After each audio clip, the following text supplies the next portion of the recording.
Good morning, everybody.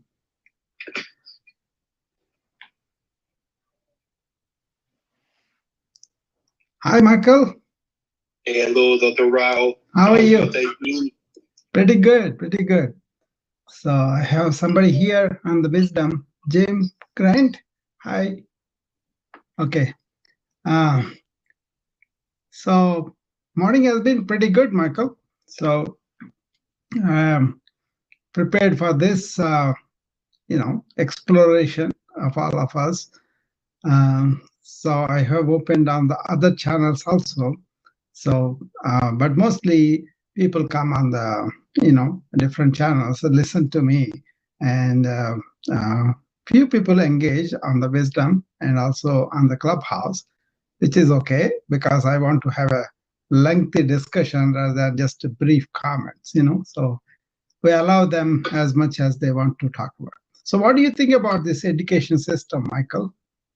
I think, the moral and Asian is very interesting subject, to talk about. I'm not the best person with the subject, but I'm here to learn as well and listen. Yeah. But I think education system is very important to our lives, where, we can talk about the modern way or the Asian way. Yeah. So I believe needs to be discussed in detail. And I think, whatever we do in life, education system needs to be expressed and shared. I believe, Dr. Rock. Yeah, sure. Because I've been, let me make you moderator just in case you want to invite some people or something. There is somebody wants to come up right now. I asked her to come up, but not yet. You can invite some friends, okay, Dr. Rock? Yeah, very good. So we will, the plan I want to do is, I want to see how I have come to this topic and why I was discussing this and what happened in my life to really go and examine these ancient systems, what I heard about them, and how I was so much worried about our present education system for my kids and others. And that's when I heard people really talking about in depth about the things that are going on with our present education system, and that's not working very well for us, obviously. And so we kind of were involved in a deeper discussion in 1980s. Say a little bit about me. I am a doctor produced in India, so Western doctor. So I was not really familiar with this ancient system things that much. I heard some, but not much, because they were not in the education system that deep as they were in the old. Nilma is here. That's good. So I was educated like a Western education because I was born after the independence from Britishers, but the systems are, still oriented towards that kind of education. And so I finished the high school, college, and then medical college, and trained in Western medicine. Came here, and then one thing about India was that ancient smell of heart and heartfulness was there, and I found that very lacking here. So then I was led to examining the philosophies and ancient processes and all that. uh, Around 95 my son was born. 97 my daughter was born. And then 85 to 90 I was exploring this education system, mainly with thinkers like J Krishnamurti. He really made me question deeply and really ask, because that's what he said: don't listen to me just to follow me, question yourself and find out. So when we looked at it, modern education was not really producing human beings that are integrated, that are capable of dealing with a life, that are capable of staying away from the drugs and other weaknesses. They may have a degree, they may have a good earning, they may have good living, but they don't know how to live life. They were having problems with the marriage, with the other relationship, work problems, burnout, stress, and also these addictions. When I saw, see, as a physician, I see the other end of suffering. People may have so many things, but not just a physical illness, but mental illness, but also not able to understand which way to go when they encounter some real obstacle in life. And that's when I looked at the ancient systems. What they seem to have produced were integrated individuals that understood the life, and making a living was secondary. First thing was make them physically, mentally strong, and then learn the skills to earn a living. But that was such a simple thing, and they had a purpose in life. They had to go. Then I wondered what happened, why they became like that, and we are becoming like this. And that revealed to me that the approach to the education was totally different compared to what we have now.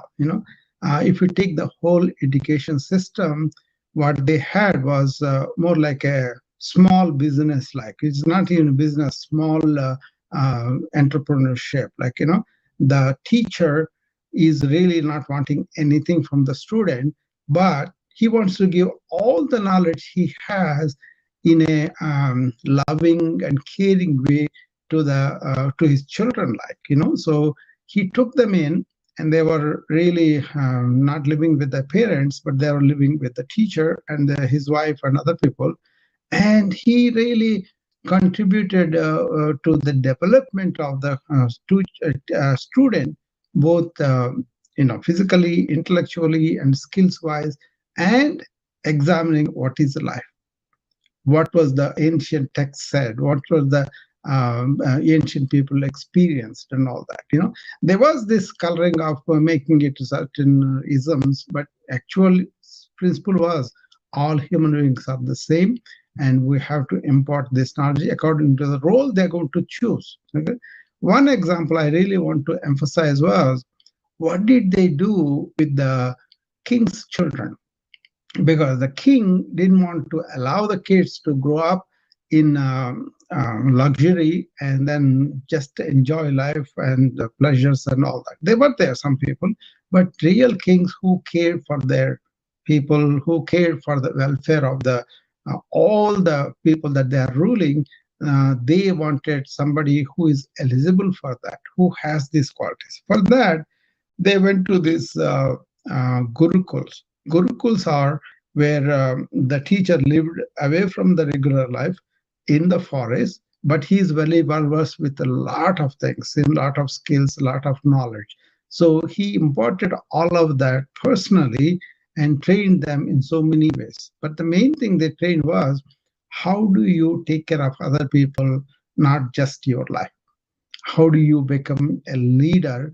By caring for the people you are ruling, and by really putting them as the first one, everything else is second. He was born for that, he was trained for that, he was reared for that. So he went like a politician and like a warrior, like a defense, everything he is. But at his heart, he had this knowledge about what is life about according to the ancient Vedas and Upanishads. What they said was the life is all one energy, and you are there as part of this energy. So you have a role that you play, and you play that uh, completely unselfishly, whereby you get a lot out of that too. That kind of essence thing, right? So they imparted all that knowledge to them at no cost. They did not take any cost.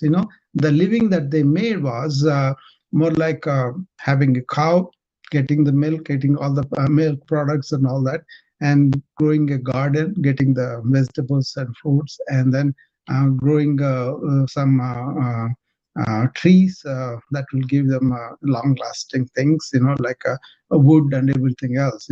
And also they kind of existed with the minimal resources that are possible. So they themselves were like kind of, um, you know, don't attach to the wealth, don't attach to the real degrees or anything like that.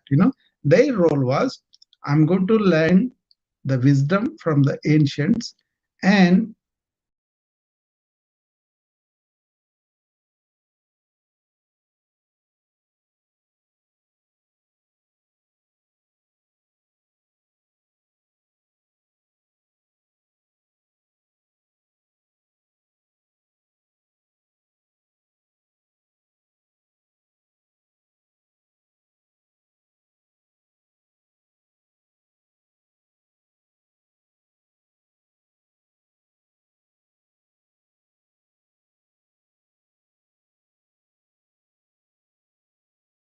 Yeah, back then. So that kind of awareness of what is important in life, what we should do, and they were so free of the external desires. They were kind of grew inside, and they imparted to the prince. The prince was allowed to garden so that he will feel what it is life rearing and improving. The prince was allowed to think for himself and explore these deeper truths of life. The prince was allowed to develop this inner emotional quotient where he will feel the suffering of other people so that he will be there to help them. All in all, integrated rearing, and that too for somebody who is going to lead scores of people, somebody who is going to really help them to really live that life in a way that they can be simple outward but inward very rich. That's why people are also not going after all this rigmarole of modern life, of only achieving things in life and putting them as a hoarder, and then accumulate all these things and then really spoil the earth too. So that's another important aspect they did, was they allowed them to develop a very nourishing relationship with earth. They were not taking the mother, they were trying to help the mother earth also to be replenished, to really protect, so modern life of what we are doing, being the consumers, being the mechanistic, being the chemicals oriented, we kind of spoiled our earth in a major way. We are seeing that now. So they allowed them to understand what is the world, what is the nature, what are the five elements, how we can really protect that, so that our earth will be green, our earth will be beautiful, and also have air and water clean. All those things they kind of allowed people to understand, because they said those five elements are the real deities. You know, having that understanding, they worshipped the earth and they worshipped the river as a life giver.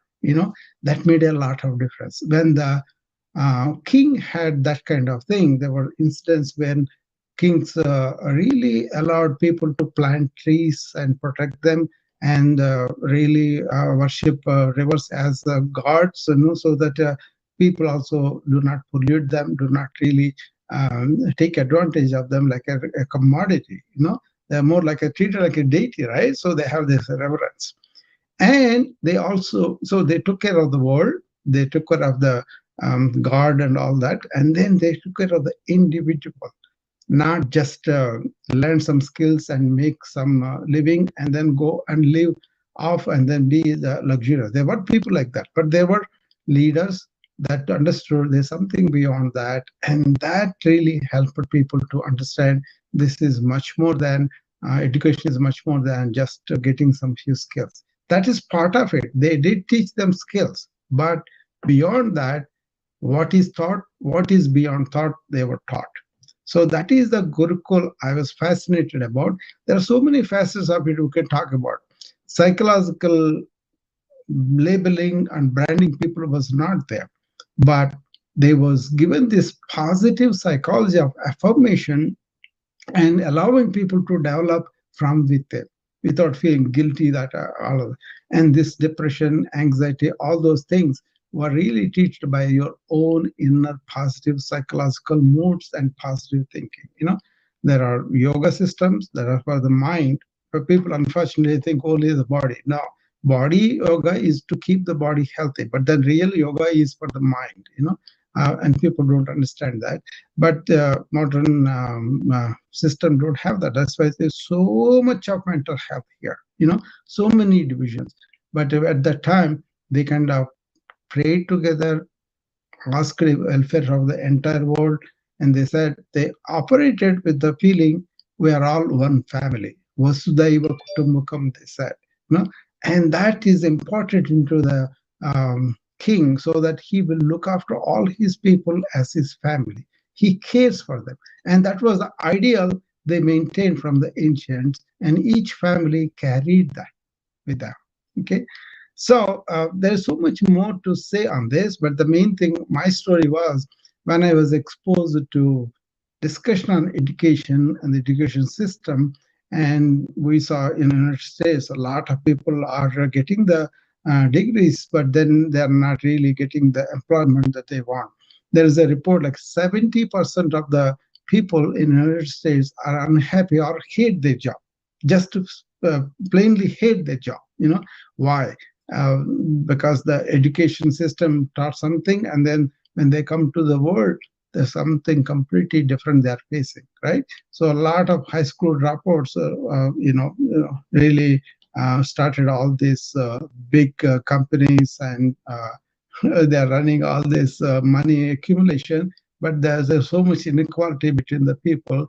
Most of the people are really suffering, two jobs and not enough, and so much suffering goes on there, whereas few people accumulate all the money and that is sitting there. So this all stem from how our education system is. So what I'm saying is, just don't stop at making a living skills. That's good. That's not enough. But go beyond it. Learn from the ancients how they pay attention to the whole human being, whole earth, and the nature and everything else.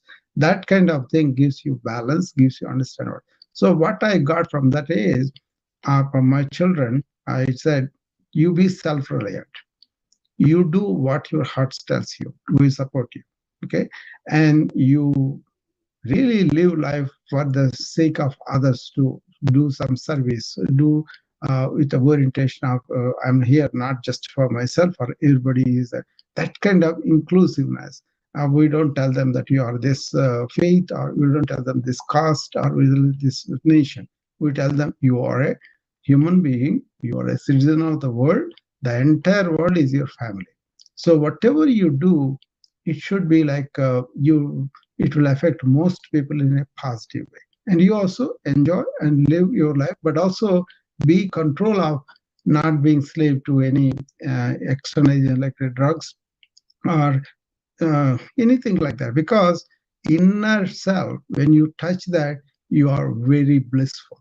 That's my experience, that's what I'm conveying. So these three things: what is the relation with your nature, and the outer nature and inner nature, and are you living just for yourself or other people too, and are you self-reliant?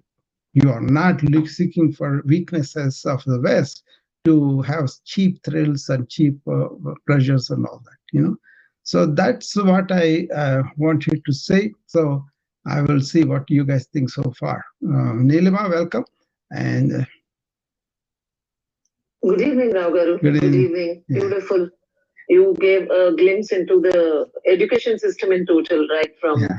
the ancient times till now. And what I gathered from what you said is just don't study or don't educate yourself just to make a living. Yeah. Yeah. It's important to get to the depths of your being and understand what true education is. Yeah. And what I wanted to add was, for me, it's very important. Guru is very important, hence the Gurukul system. Yeah. So I feel without a mentor, there is no direction. You are like walking in the forest without a map. Yeah. So it's important to have that guide with you. You may not, you don't have to blindly follow a guru, but you need to really understand, from someone who walked the path before, so that you can understand through their experiences. This is what I truly understand, and mentor is very, very important. Yeah. And without mentor, there is no education. There That's is what I a wanted to share. there is a bigger thing on guru according to their own definition. What I gathered was a guru is one who is going to make you go inward yourself and find that self which is as guru. Okay, so he will throw the light and allow you to walk. Otherwise, this system has come where gurus are saying, I am your guru, so you have to be my slave. That was not their intent at all. You are right, like a parent, like a mother is the first guru, right? And then father directs you to, then your teacher and all. For the skill set and all that, that guru is okay. But the inner self transformation, to be self-reliant, to be able to think for yourself, to be able to look at with your own perspective, you need that liberation. You don't want to be somebody else will tell me I will do it. No, they will tell you, think about it, understand, and come from within your own conviction, and then experience that. That's what they say. There is a poem in the yoga. I have some poems that I gathered. One of the poems says, me, the teacher, and the student, we both sit together to investigate into the truth of any matter. Let us be as equals. Look at that. Let us be not a competitors.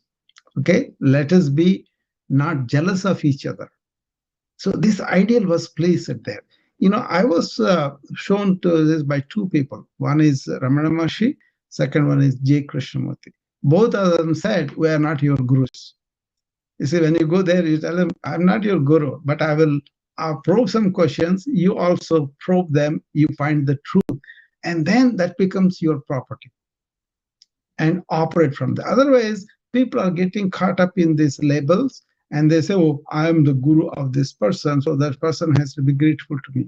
I am the guru of this person, so they have to listen to me and follow me. So that has bred some problems because so many gurus come up, and then Daira Babu and all those people, they are deceiving innocent people. But the main complaint there is, why are you not investigating by yourself? Why are you trying to follow some book or somebody? That was the fundamental question of Krishnamurti and also Ramana Maharshi. I will tell you a story about Ramana Maharshi. This was very telling when I discussed this. I thought that's why I'm sharing with you. It's not to contradict what Neelama says about the Guru, that there is somebody to really stand up for that, say that's all well taken. But I'm also telling what are the things that I learned about Guru in the sense of what Ramana Maharshi and Krishna said. There is this Western, is a I think his name is Cavan or something. He was in Paris and other places where he has a lot of wealth and all that. He had two sisters, and he was living very happily. And then he was influenced by Ramana Maharshi's writings. So he kind of so influenced that he wanted to go and live there. So he sold off all his properties and gave it away. And then he left his sisters and came and settled down in the Arunachala, right? Ramana Maharshi's place. Then Ramana Maharshi told him, I'm not your guru, you know. Then this man said, what? I gave up everything and traveled half the world and come to you, and you are going to be my teacher. But now you're saying, I'm not your teacher, I'm not guru. You are your own teacher, your own guru, and you have to explore that. But if he asks questions, he is going to answer from that depth of his, and that is very important. And then later on, this man really turns inward, finds things from his own. Of course, there was so many pointers by Ramana Maharshi followed, and he realized, self-realized afterwards, after several years there. And then he also helped to really make Ramana Maharshi's translation, all those things. He did so much work in the ashram so that other people can really get into that, you know. So what I'm saying is, guru in the sense of reverence, guru in the sense of somebody who knows and somebody who's good direct is all good. But when he comes to exploit you, that's where I'm drawing the line. There's no, don't. And then other thing is, this ability to think for ourselves, to see things by ourselves, and awaken that intelligence that we all have within. That is the point that they were making. So Krishna will say, don't repeat anything. Don't say, I'm following you and all. Explore, think for yourself, find out the truth of the matter. Otherwise, you get caught. That's why they were against reading books also, you know. And I kind of left the books. Now I kind of contemplate, meditate, and then you know what, Nilima? In that meditation, when you are in the moment and you experience life, your other cognitive mind silenced. Then you will see the real intelligence that's behind. That's everybody's property. And because we don't get into that, we kind of follow other people. Does that make sense, Nilima? Yes, Raghav, it makes sense. And what I want to understand is that the initial step which we take is very important, is what I feel. Yeah. That time you need guidance. Yeah. Because without guidance, you can pick up anything which is available. That is so true. for that, we need to be very careful to choose which guru. And then, as you rightly said, from the time when it comes to exploitation, that's where one needs to draw a line and do their own investigation. I mean, there are so many. It definitely makes sense what you said. There are so many gurus that really do this. We want to direct you to your own inner self, which is the God and all that, So there are people who are noble souls like that. But then the Gurukula system was where everything is giving. Teacher said, I'm here to learn, to understand the wisdom and pass it on to the next. Pass it on not just like that, with Vatsalyam, they called it. Vatsalyam means enormous affection for the student. Like the student is his own kid. They had no difference between children, my children, other children. Children are children, And the other thing is, Krishnamurti schools brought out this point. How we educate of inculcating only memory and intellect is flawed because people are not developing emotional quotient and they're developing very sharp IQ. And that's why they become egotistical, they become bossy, they become more like not able to nurture anybody, even in the family, outside the family, in the level of the schools, So when you go to the schools, you find a teacher that is really caring for your development, for your ability to blossom, Krishnamurti has this beautiful word, flowering of an individual. Let it be a girl or a boy, you can let them flower, allow an atmosphere where they can explore safely. So what they do is they take these small kids.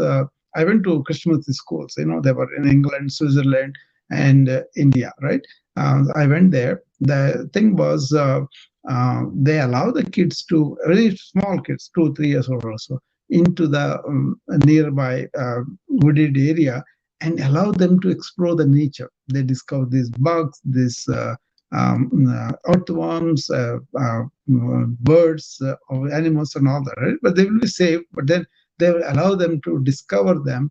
Versus now, we are giving them these gadgets where they're seeing all sorts of things traveling that are killing their attention span. Whereas this kind of exploration of the nature increases the perception of the people. Right? With the question, Mr. Rob. Yeah. So I just like to say, I myself, I may have a few degrees, but I still think it's not enough because I love books. Because books, some of these books were written by the Asian way, and I believe that's the best way to. It's a way of educating myself to go further with my career. Yeah. And I was going to say is, back in between 19th and 2000, there were some traits that were in the ancient way, but they're all gone. But now they are starting coming back to life because the expertise are there. How do I know if someone is the right guru for me or not? Yeah. Thank you. Yeah. You see, I will tell you about this books and not books. Okay, I used to read a lot of books too, but then what is second-hand knowledge? What is first-hand knowledge? That is the difference that we need to pay attention to, and each one has to find out by themselves. This is called qualia in the modern neuroscience. First-hand experience. That is not material. That is more like a spiritual. What your Nilima feels, what Michael feels, or any feels, that's their own personal experience. At the time they're experiencing it, that is first-hand. Okay, but somebody describes it and then you see that's different. So where the books have role is external skills, science-based and all that, they're fine. But what we're talking about, internal skills, internal nature, feeling it, really being in it. For example, if I ask you, can you be in your nature without being the thought stream? Most of the people who are reading books, they will quote, they will say that this, but then if you ask them, is this your experience? That's when you see, that's where the limitation of it is. This is about inner sciences, where positive psychology is like implementing positive and building upon that, you know, and that releases a lot of potentialities within you, you know. And there's another significant thing that people may say is, do you have a perennial state of joy, just being human being, just experiencing things as human being?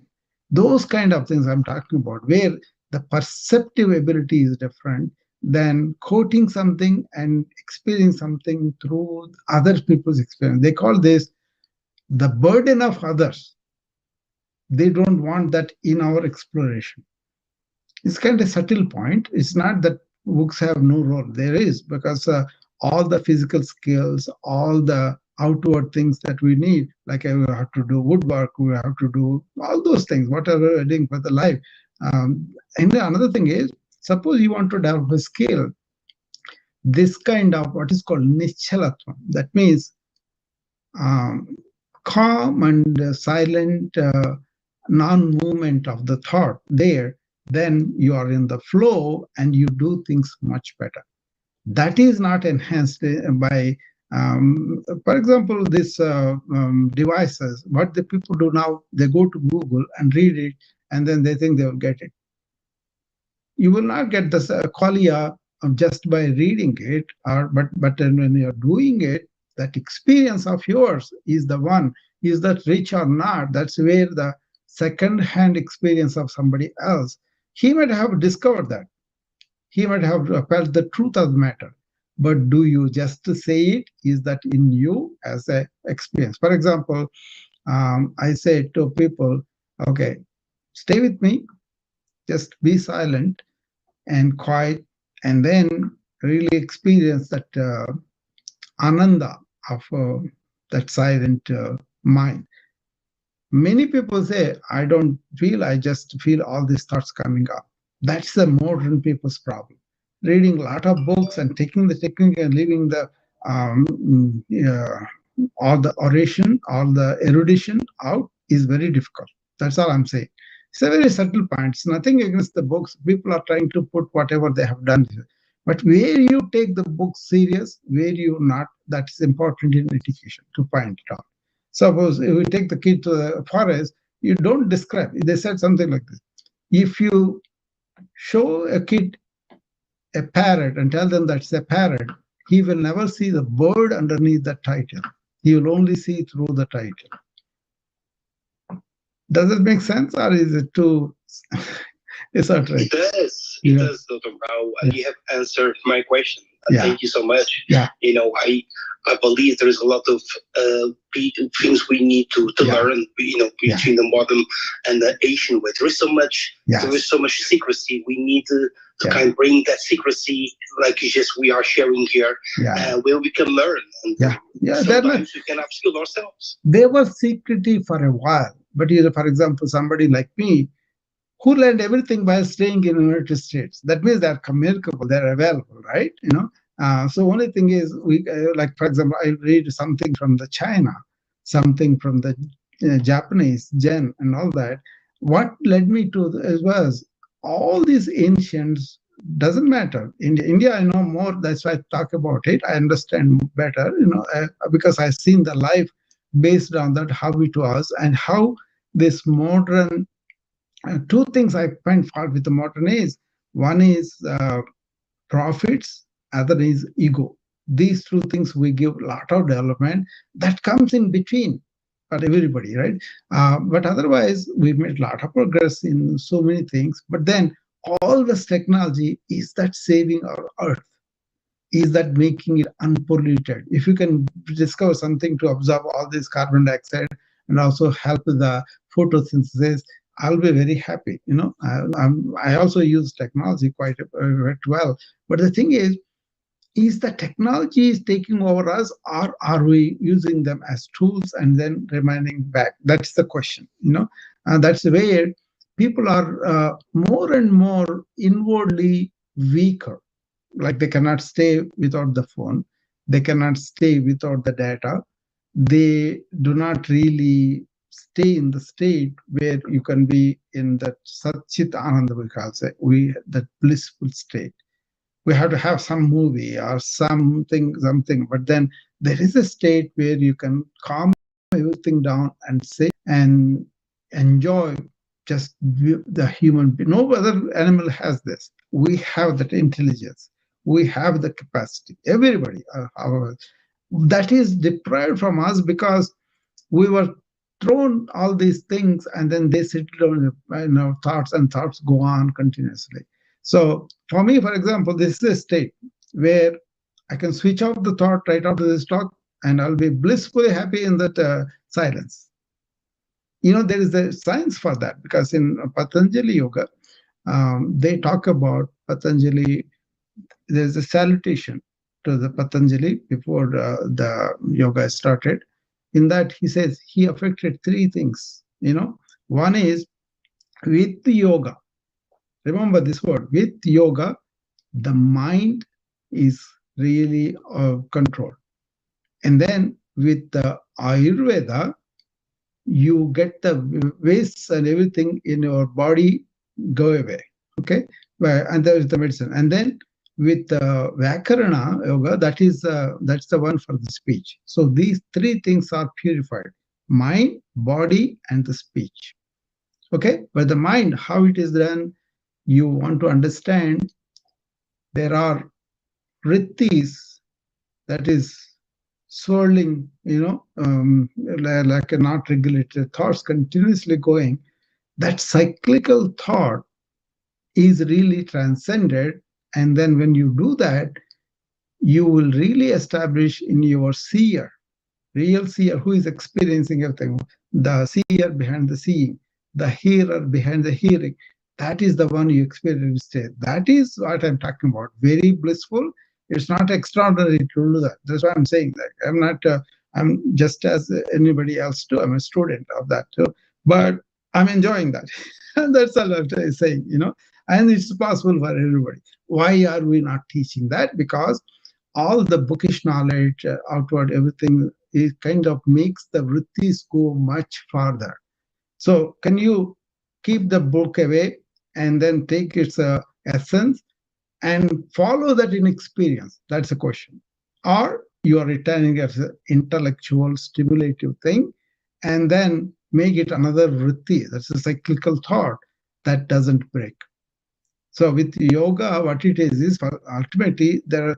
Do you guys know about Patanjali Yoga? No, doctor. I don't. Yes, doctor. Okay, Nilma, tell us the 8 steps of Patanjali Yoga. Oh, no, that is not the way I know it. You must tell us. I know. Okay, that's fine. That's not the way you know it. No, Please explain it to us. That's fine, because I just thought I'll involve you too. That's fine. What it is there are 8 steps, Ashtanga Yoga, right? And usually people think Ashtanga Yoga is 8 yogas, do 8 asanas and all that. That is something different. Patabi Joyce developed something like that, vinyasa, so that people have a better Hatha Yoga. But in this is very important, so pay attention. There are 8 steps in the Patanjali Yoga, in the Patanjali Yoga Sutra. I'm doing it a major study on that, and if you want, we can do a series on that and then get the benefit of it. It will take 1 hour each week, maybe 8 weeks we can do that. I can expose everything. Most of the time when I read, I share it, that becomes impregnated with me. So when I share, that's actually good for me too. 8 steps. There are 5 that you prepare before you work on the mind. The whole thing about the mind, yoga, right? So this is the Bible of yoga, Patanjali Yoga Sutra. It's not about the body only. Body has a role, but then beyond that. First 5 steps are called Bahya Karanas. Last 3 steps are called Antakaranas. That means you do the first 5 steps outwardly and last 3 steps inwardly, like kind of. Okay. So first step is Yama, second is Niyama, third is Asana, fourth is Pranayama, fifth is Pratyahara. That is the 5 outward side. And then in order, dharana, dhyana, samadhi. Right? So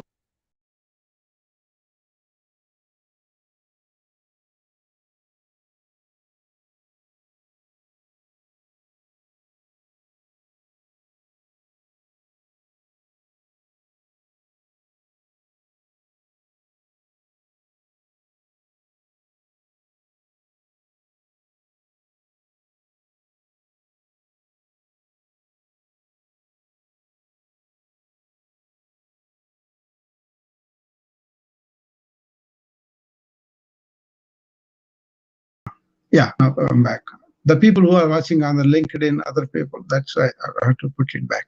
Anyway, the first one is yama. Yama is how you interact with the society. If you do this, yama means god of death. You will die by the same thing. The first thing is we ahimsa, that is non-violence. Don't be violent with the creatures, with the plants, with animals, with human beings, or anybody. That's the first principle. Okay, how you behave with the society, right? Second principle is speak the truth. Don't lie. If you lie, that is a problem. So Gandhi has made a big movement based on these two principles, ahimsa and satya. Okay, and then next is asteya, that is, don't steal somebody else's property. It could be money, it could be intellectual, it could be anything. In the society, you want to live not stealing somebody else's name or credit or anything like that. That's the third principle. That's how you behave with the people. And then um, you have celibacy, that is brahmacharya. That means don't waste your energies on sensual, sexual pleasure only by losing a lot of energy. And also, indiscriminate thing that we see now is resulting a lot of human suffering, both mentally, psychologically, physically, marital, all that, right? That's why they said brahmacharya, the energy expressed in a marriage in a certain way, that's fine. But it's like a rampant thing, waste of energy. So don't do like that. Don't be indulging in all that, you know. And then fifth one is aparigraha. That means don't accumulate things just for your psychological needs and deprive other people. Give it away, what you don't need. That is, don't accumulate. That accumulation has resulted a lot of problems with our global heat because we are exploiting the earth as a commodity for the rampant consumption. People don't have any idea why they have to. Yeah. I just wanted to know that term once again. Aparigraha. Aparigraha. Aparigraha. Graha is like a graha is like a accumulating, right? Aparigraha. So the five ahimsa, satya, asteya, brahmacharya, aparigraha. So this is all the first step. All these five are in the yamas, right? And you go to niyamas. That is what you do with yourself. Okay, how you maintain saucha. Saucha means cleanliness, both body and mind. You keep it clean. Okay, so santosha, that is contentment. Contentment with what you have, so that you don't go for this. Their thing is this: instead of going inward and finding out who you are, which is the main thing you should do, you are wasting your time by doing other things. Okay, so saucha santosha. So if you are content with what you have, then you can have a rich life inward. That's the point. Okay, and then tapas. That means you got to put into practice whatever you want to achieve. Like, for example, you want is meditativeness. You got to have abhyasa, like a practice, tapas. You know, that's the third thing. You know, and then sadhyaya. That means, suppose you are doing yoga with me, I teach that for you. I tell, her Nilima, pay attention to what your body is doing. You should not approximate to what I'm telling you. You listen to the body, what it is telling you, because you train the body in a certain way, right? So suppose I go a big bend to the back, your back may not allow it, or it may allow it more than mine, but that is your body, and you listen to that. your thoughts, your body, all of that. Okay, thereby you develop this inner awareness.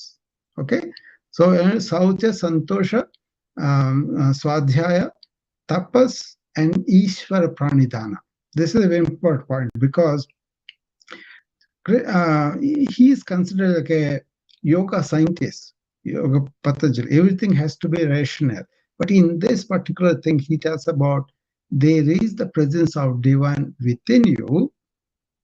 So pay attention to that. Okay. So within you, you keep your body and mind clean, and you are contentment. You don't let your thoughts go with the desires and also unnecessary things, which other people, all the modern life rakes up, right? And then you study yourself and you practice what you're doing, and also you realize the God force is in all of us. I recommend here, Nilima, that verse, chapter 10, verse 20. Read that. Actually, Ramana Maharshi said, if you want to read Bhagavad Gita, that is the only verse which is enough. Okay, somebody came from Andhra and asked him, sir, there are 720 verses in Bhagavad Gita. Uh, I can't understand all of that, and it's confusing, even though there is a method for that. So he said, okay, I will compile according to what I see most important. And obviously, I am always with Ramana Maharshi. So I wanted to study it in the order that he compiled, right? And then this man comes back and says, 42 also will be difficult. Can you tell one thing that you will? Then he said this, chapter 10, verse 20. That he says, okay, oh Gunakesha, I am the life present in everybody. I am the beginning, middle, and end of it. That is what Advaita says. The Tattvamasi, the God out there is within me too. So everything based on that, the life force, the consciousness, whatever you call it, that is there in all of us, right? So that is the Ishwar Pranidhana he was talking about. So we covered Yama, Niyama, second step, right? Third step is asana. That is where Patanjali recommends only one asana, that is Sthira Sukham asana. Sit comfortably, but to sit comfortably, you have to be healthy body. And that is where this yoga, hatha yoga, the body yoga has come into. But then modern life is so debilitated inwardly, they think everything outward is the one thing, the senses is the only thing, enjoying one thing. But then they really make the body weak that way. But the problem is the body has to be there, but we should not feel that body is a problem. That's why the Hatha Yoga and all that. As a physician, I know the value of it because I have the luxury of being a modern medicine person, know the anatomy, physiology, and the body, muscular, and all that. But also, I know what they mean with each asana, what things are happening. There are so many energies and all that. So, mastering, studying all that has a place because that is body is so considered like an object. Okay, to you. There's 5 layers, there are 5 energies and all that. There's so much more there. Anyway, for our discussion, we covered Yama, how we be with the world and society. Yama, Niyamas are principles to keep ourselves, and then doing the asana to make our body healthy, right? And once the body is healthy, then you pay attention to the prana, that is using breath as a vehicle and coming into you and distributing into 5 different pranas through 70,000 nadis. And that is itself is a big science. Out of that, acupuncture has come. Okay, so related, but anyway, your energies. How do you do energies? Don't expend all those things that we talked about, and then conserve your energy so that you are going to work on your mind to stabilize it, to calm it, to quiet it. In that quietude, you will realize who you are. Okay. So after the fourth asana, fifth is the pranayama, right? And then you are telling mind, I'm going to do something by not allowing the senses to go outward. You can withdraw the senses into you so that you are telling the mind that is pratyahara. Ahara means the food that you take with the eyes, you take the scenery. With ears, you take the hearing, music, and all that, right? Like that, all the senses are withdrawn from the stimuli that you are getting the feedback. So that means they're not going, they're not indulging in all that. Okay. When you want to indulge, that's fine. But in this particular thing, what we are doing something with the mind. So these are the five Bahya Karanas. And then last three are Antakaranas. Dharana, Dhyana, Samadhi. So dharana is what? Concentration. Your mind is going all over. You want to bring it to one point.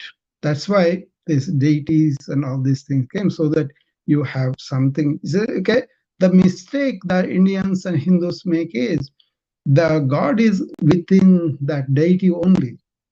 No, he is there and he is everywhere. That is the Brahma. He is in us too. So to see that seer, the God, whatever it is in there, you want to make your mind not be too going all over. So that's why concentrate first. Then dhyana is you stay with one thought. My meditation thing, the various levels I teach people, my advanced meditation is where you don't have to do meditation. You are meditative all the time. Like I am always meditative. That's not like a super human skill or anything egotistical. That is the natural consequence of going through concentration, then going to one thought only. Like, Hanuman, Ram, Ram, Ram, right? What happened? Valmiki, what happened? So they went to one thought, and then that one thought you have to transcend. That is the samadhi. Is that clear now? Yes, yes. Absolutely.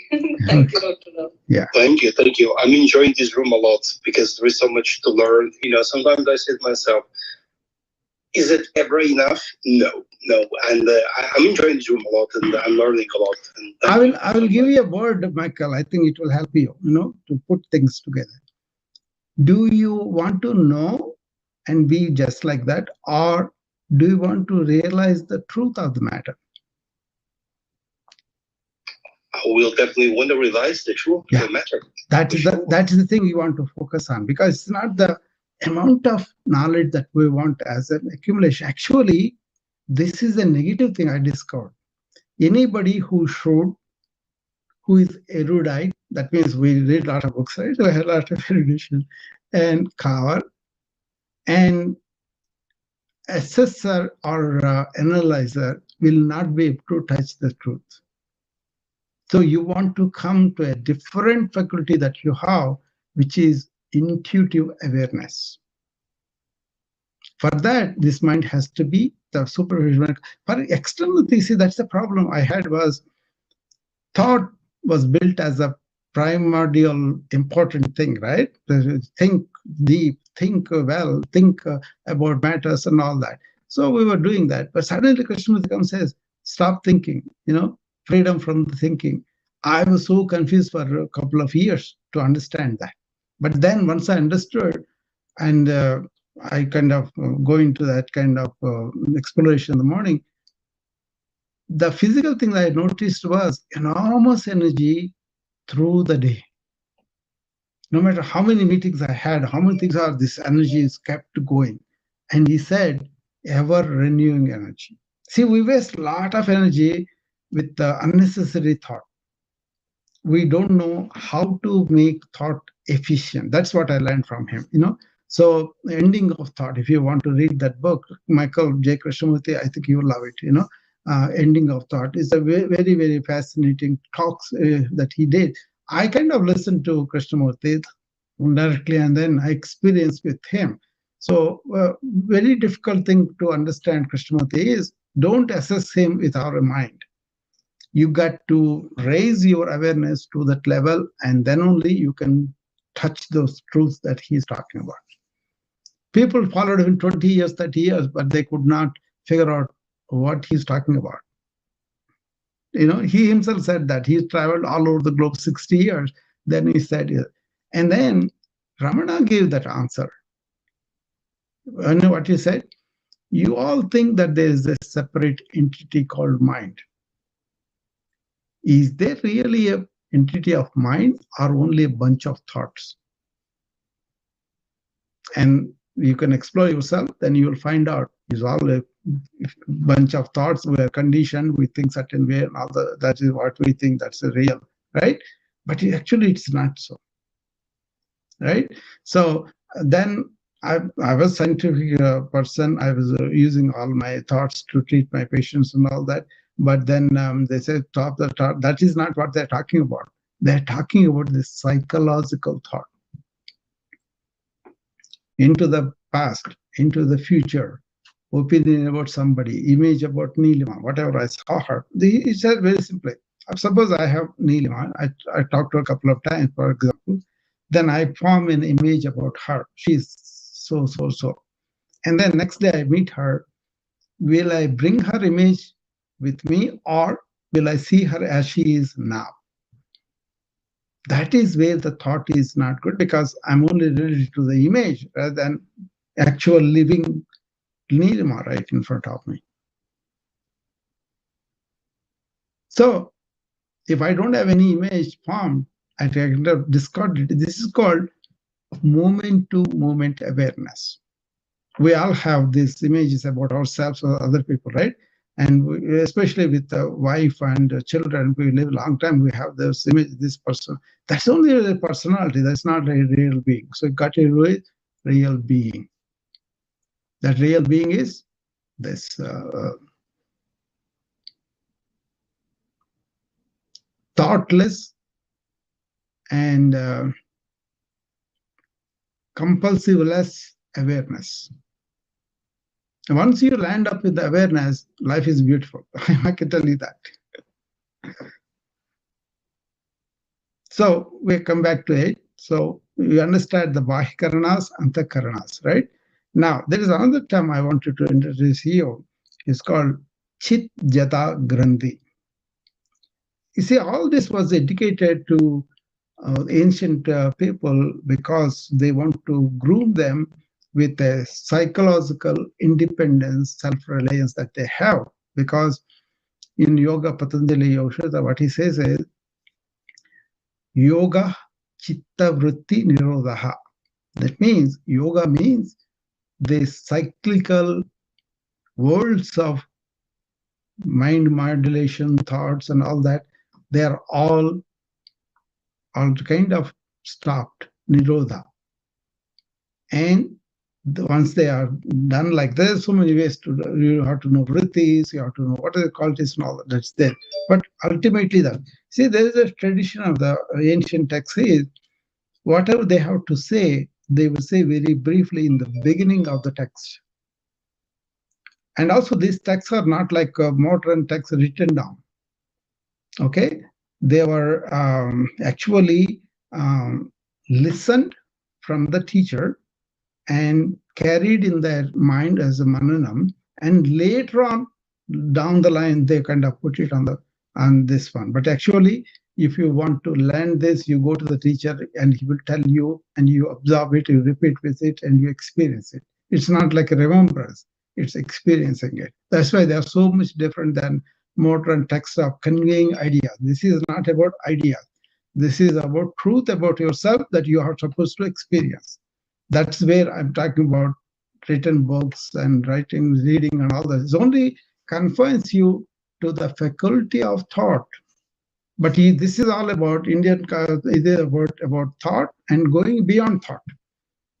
So once you are beyond thought, then you can see very clearly. Otherwise, we are get caught in the thought. That's the problem with repeating somebody else's written down books. So modern way of writing books is thought. Ancient way of is by awareness, intuition. Fundamental difference. If you are not even there, that you cannot appreciate what it is. So that's the thing, yoga, chitta vritti nirodha. Then what happens when the starts and also stop? Tada drashtu swarupe avasthanam. Then the real nature of you, which is the seer, this is like this: awaken, dream, and sleep, right? But after sleep, there is a silence. And the seer is there in all the phases and also the fourth phase. And that is the one you can palpate and feel it and be there in that seer, right? And now, if you don't do it, then you will identify with the body and mind, and everything goes through that. All the vrittis go through, and then that is the suffering that people go through. You get it?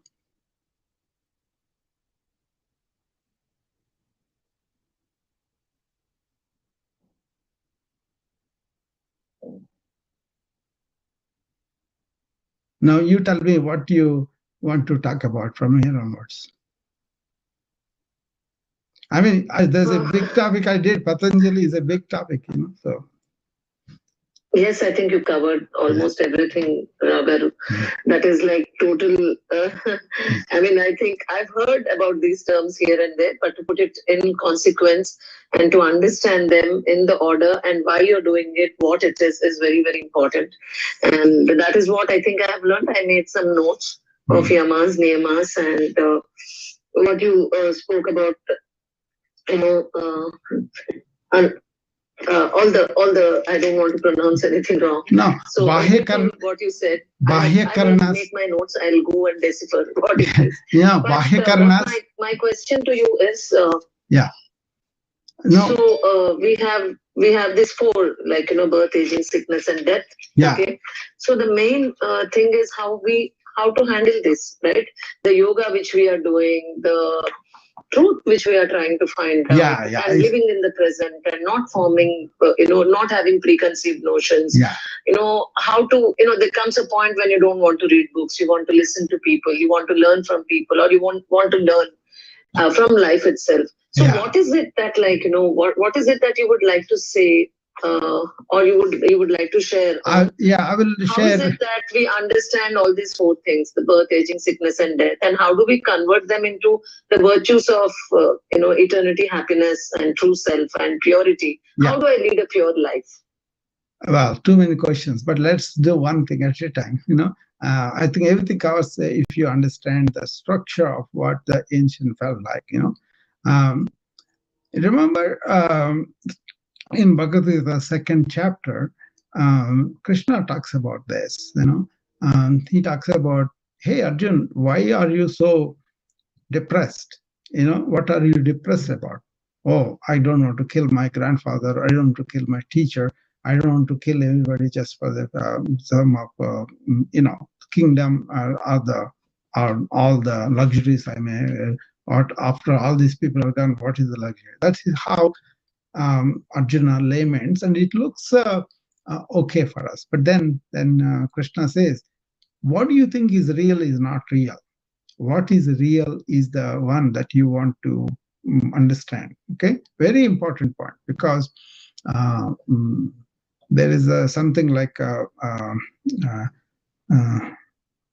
nivrittisya nivritti, praptasya prapti. Praptasya prapti means what you are, you will get, and what you are not, you will lose.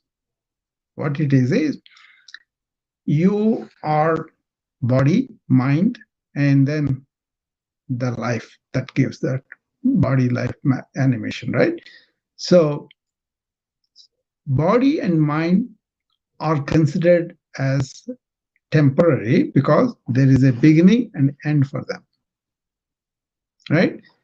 But the life or the soul or consciousness, whatever that is, gives life to this inert. Both body and mind are inert. They are not like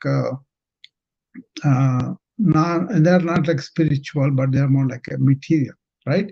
So, to even in modern sense, if you take it, if you reduce it all the way to atoms, electronics, and strands and everything in the neuroscience, the hard problem of consciousness now is, what is it that gives life to the nth degree of material? Okay, either way, scientific or Bhagavad Gita way you look at it, there is a body, there is a mind, both of them are actually together, because in yoga, body means body plus mind, right? And the one that gives electrical stimulation or the life is what Ramana Maharshi is talking about. Everybody has it from 10th chapter, 20th verse I talked about. And that is the one people missing completely. So what is Jatasya you remember that Pajam? It says, whatever is born is going to die. Body and the mind complex is born and dies. But the life force that is there within us goes away from us. It's very subtle, very, very subtle thing, right? And that is not born or not die. Eternal, always there. So if you don't have an idea about that, you think only body, mind is you, then you experience birth and death also. You feel like this is permanent, that's why you are sad. That's what was the state of Arjuna, right? And these people, he said, the Bhishma, the Drona, they became old bodies and they're not going to stay there forever. But then they were supporting non-righteousness, adharma. That's why your duty is to end that. Because these bodies and minds will not be there forever. They are going to go away. But then that spirit that is in them will go and take another form. Like he also says, like a clothes, you leave this and they'll go to new clothes. So what are you, who are you killing? Who are you to kill anybody anyway? That's our destiny. Like, understand? So what is it that has birth and that is going to die? So why have to weep for that? So birth and death are just for you, you know. And then praptasya prapti, nivrittasya nivritti. Praptasya prapti is what is really you, that is the soul, that is the source, that is the seer, that is going to be there all the time. What you think you are as the body mind complex is not you. That is the nivritti. What you are not, you will lose it. Answers that are complicated.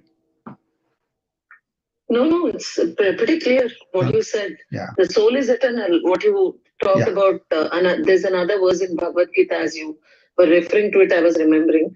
Vasam Sujina, and that one, Yada Vihaya. Yeah. That one, and also soul that cannot be slain. And now I have a question for you. I have a question for you here. Right? When I was reading with Bhagavad Gita or any of these things with people, what I tell usually is, don't just quote it. Is that real in your life? You don't have to answer anybody. All I'm saying is, then the realization happens much faster. Otherwise, just repetition. You see what I mean? Absolutely, Dr. Rao. Yeah. I mean, all that you explained, especially about connecting with your own self. Yeah. And understanding that level where the soul. Yeah. Your soul. That soul itself is spirit, right? Yes. Or life force, consciousness. Everything is the spirit. Yeah. So I mean, the words were not clear, but everything that you said in terms of energy, in terms of that's a good word to use. Energy. Energy. Exactly. Yeah, energy is a good word. When we reach that level of spirit or consciousness, where it is called joy or bliss, correct? See, when we enter that state, we are in a meditative state, and when we are in meditative state, we have control of our mind. That's a good word too. Meditative state you set into, that's a very good word, because the seer does not have the thought. They're beyond the thought, right? And that's why thoughtless, awarenessful state. Choiceless also. Thoughtless, choiceless awareness. You know, Doctor, that is there's a small doubt I have there. Yeah. Like now there are terms like in today's world, everybody says, right, we have to take action. We have to be be responsible Yeah. For everything that we have learned. Yeah. And, we have to put it into implementation, yeah, right? Very common question. Very common. Yeah, very common question. My question, yeah. So my question is, when you are in a meditative state, yeah, right? These things should just flow. No, you should not be forcing yourself to do these exactly, things. Exactly. Exactly. This is a question of Arjuna too. If everything is determined, why do you have to work anything? And how do you work? How do you karma yoga? That's what it is, right? You do something. Yeah, you do something random. That's karma. Actually, karma is about doing stuff, not escaping. Everything is determined. Misunderstanding.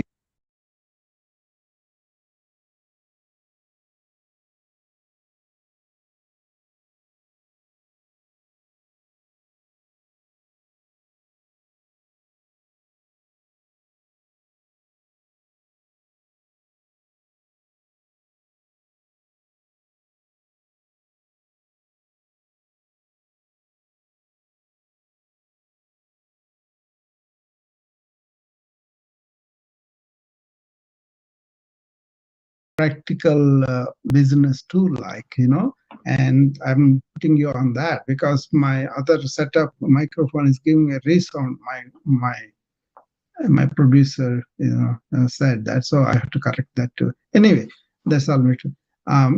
This karma is doing in yogic way is karma yoga.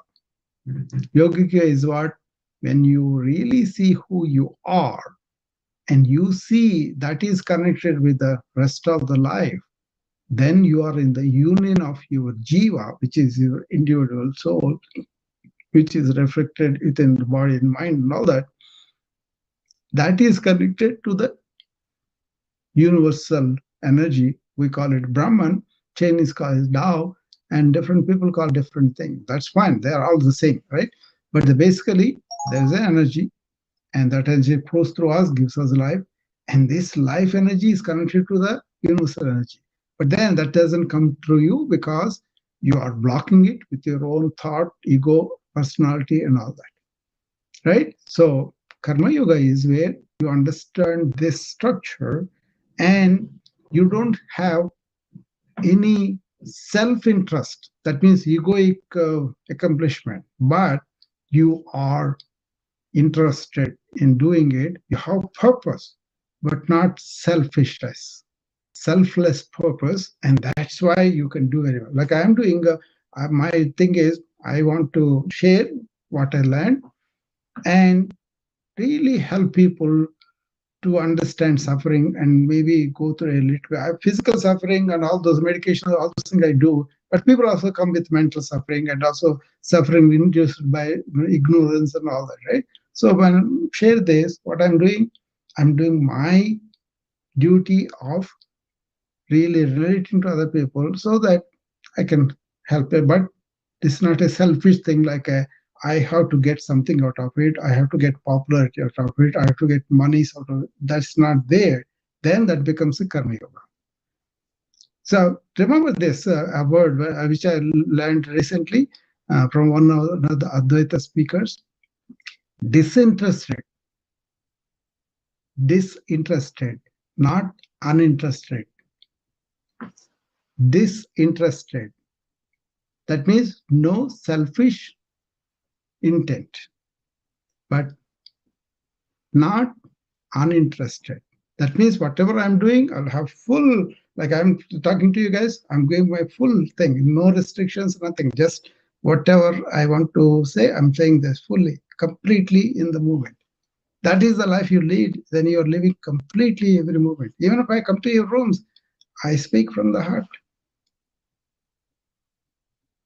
Right? You guys don't compel me to come there. You don't say that you have to say like this. You just have a form. You're doing. I say, oh, these kids are doing good for the world. Let's go and support them. That's why you come and do it. That is karma yoga. Did you get it? Yeah, Dr. Rao. Now, karma yoga is when you do it selflessly from your heart. I understand that. Yeah. But I wanted a little more understanding. No. Yeah, there's something like what kind of bhava, what kind of feeling you are doing that matters most. Okay? If you do the bhava of my self-aggrandizement, my acquiring material or whatever spiritual, lot of there's a sattvic ego, that you can have that, oh, I'm so learned, that's all immature thought. Okay, that's all immature too. So once you are in that Sachitananda, you don't need all these things. That is another secret I discovered was all this. Obviously, I lived in United States, but I never been into real bad things about pleasure. But there are good pleasures for me, to family, going to the outdoor nature trips, and all those things are there. But I was never into this alcohol, drug, and all that. I never did that. Anyway, I was smoking or somehow, it was there all the time. So there are healthy pleasures, you can do that. But then once you become real yogi, you will come out of that boga. That's when the karma yoga is very, very meaningful, because it gives you that stability and staying power in that Sat Chit Anand, existence, consciousness, and bliss. The existence is what? The soul that is always there. That energy is always there. It's like this cinema screen that is there, always there, but then different movies come and play on that, right? The movies are played because the screen is there, but the screen is not touched by the movie or the contents of the movie. But what we do is we forget our own screen of soul and we get caught up on the movie of our lives. And then we say, oh, we are suffering. Raga, Dvesha, and all those things, right? So, kleshas. What is special about the ancient wisdom is they have exploded these inner sciences. And our modern people are so ignorant of their own ignorance. They can't open up and then realize these things. But they have to take up the investigation on their own. It should not be, drummed down on them. They have to be invited. But for me, I feel like why I became a physician, why I went into understanding this suffering, what is suffering. That's the main motive. Why suffering, what has to do with suffering and all that. That's why I went into that. And then beautiful thing is my own suffering went away and I'm becoming a vehicle to help other people. Right? But I have bigger duty to just not for individual. I'm trying to help the health system as a whole. I'm trying to help the divisions that we have, the wars, the climate change, all those things come there. Now, all those problems do not become big once you have this base, right? And I feel like blessed and privileged to be put in that. That's what it is. It's a divine inclining, So you don't have to do anything. You just go with that inner direction that is giving you. Thank you, Dr. Rao. So, Rao Garu, you're basically saying that when you have the flow itself means it comes to you as you flow naturally. Yeah. Is what you're saying. Yes, with pure intent. Exactly. Pure intent. Yeah. Right? Basically, we just have to work on our ego, Nirima, and see how we have become a victim of the conditioned thinking. And then that's why they say thoughtless, choiceless. That awareness is there. So my yoga practice in the morning, you know how it goes. I invite people to come to the class, especially in the morning. And I'm training people with the different stresses on all those things, right? But I want to tell them, I want to bring them to life here and now, right? So it starts with telling them, okay, we're going to do some things, but we are going to be here and now, right now. Be here and now. Feel what you are doing and all that, So through the 1 hour, 3 principles. Be here and now, always, and then deep breathe with exercises. And the third one is do both sides of the body. So alignment with both sides of the body, and deep breathing, alignment with your mind. Because mind moves with the breath. If your breath is controlled, mind kind of stays together. And then be awareness of this movement and spend this 1 hour with me in this here and now. All through the day, all through the hour, I want them to be present. So there is a abhyasa. That means if the thoughts go away, be aware and bring it back. Because in between, like you reset your room, I kind of tell them in the middle, I'm doing it, I'm in the present, I invite them. Don't worry about what is happening yesterday, what happened tomorrow. Don't do that. Do this with me. And then breathing deeply helps you tone down that inner sympathetic overload. Oh, I do this, I have to open the room, I have to invite other people. So many things that people do that, right? In a hurry, I don't do anything in a hurried anyway. I do a lot of things, but I don't do it the tension because I am established in the parasympathetic nervous system stimulation, which happens with the deep breathing, right? And the deep breathing goes through all exercises, all the breathing exercises, all the meditation, whatever I do, 1 hour, a whole lot is done. And then, you know what I say? Okay, your body wise, you stretched it. Breathing wise, you got all the energy in. And then mind wise, you keep it quiet here and now. And now what you do is you go and establish yourself in the witness consciousness, Sakshi Bhuta, the observer of whatever is happening with your breath and with your mind. So there are things to do.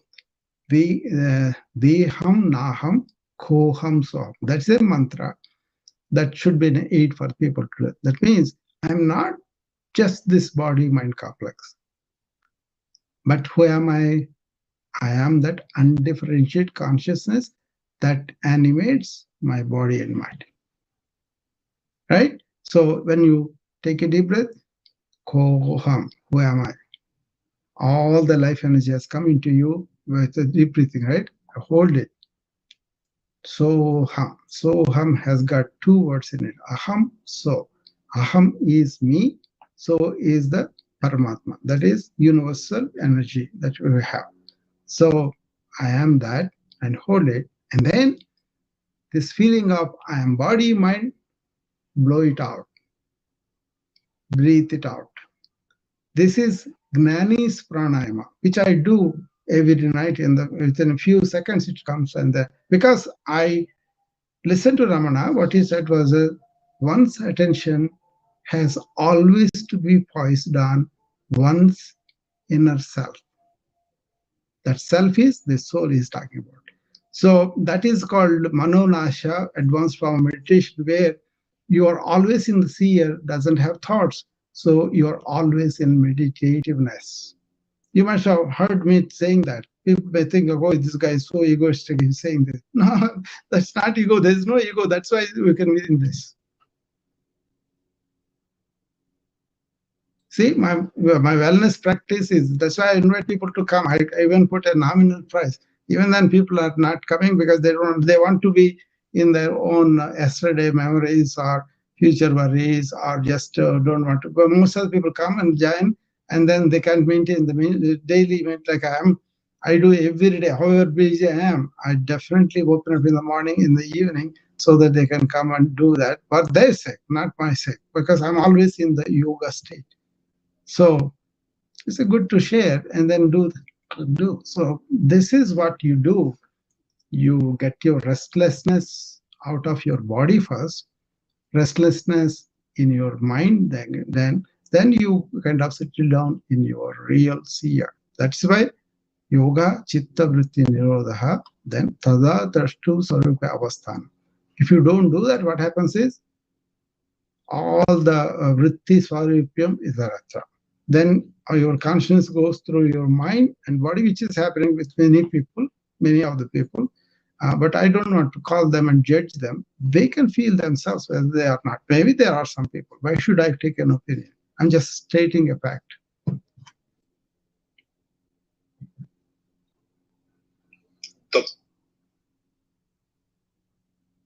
Go ahead, Michael.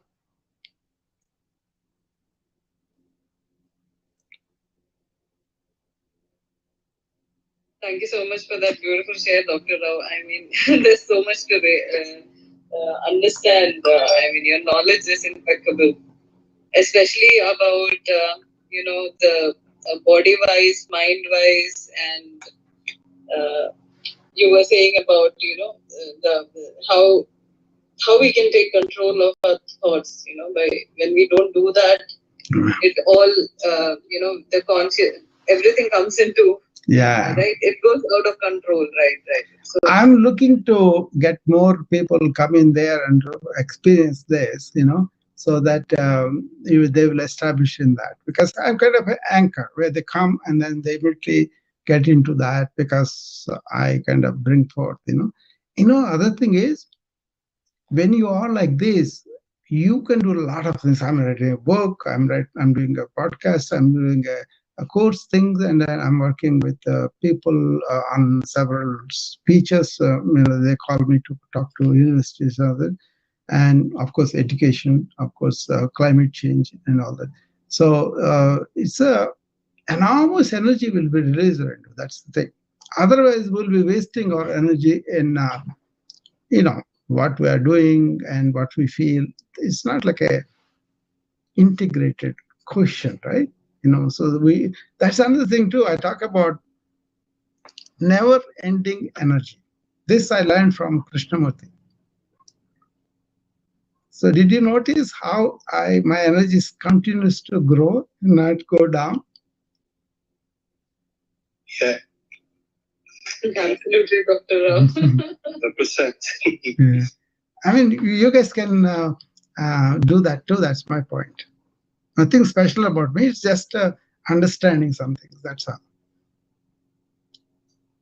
You've mastered that art of being in that meditative state, right? So Yeah. when we are in that state, it is when you are energized continuously. I will tell you the story of that, how that happened.